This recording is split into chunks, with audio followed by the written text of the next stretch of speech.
طبعا هي ال 3D printer. بنحط الرسمة اللي بدنا اياها تطلع بهذا الشكل، بشكل ثلاثي الأبعاد.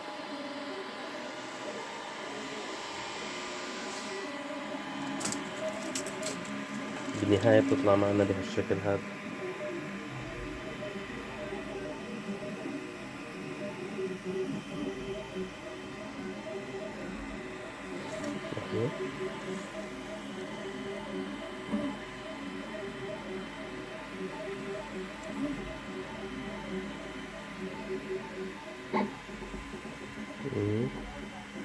هي طبعا انا هيك كنت مفكر انه اعملها مقلمة بس عشان ما اخذ ماتيريال كتير. هذا هو الماتيريال، بنسحب عبر الانبوب، بتوصل على الكمبيوتر. البرنامج هون تبعها. طبعا انا ممكن اسرع عملية الطباعة من هون.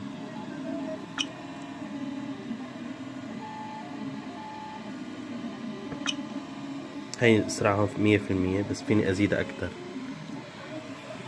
شوف هون لما ازيدها اكتر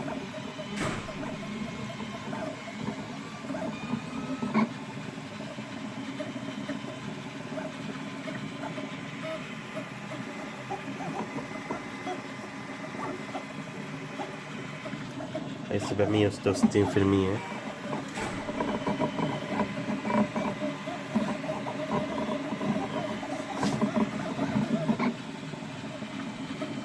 بس دقة الطباعة بتقل. عم برجع بنزل السرعة.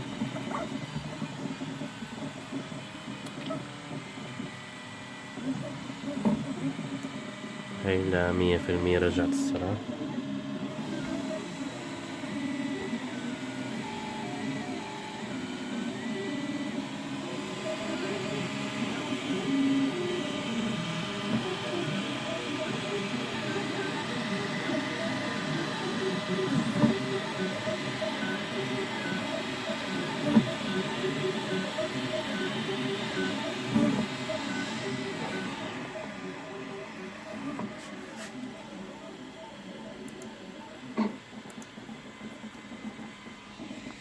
طبعا شغلها 24 فولت.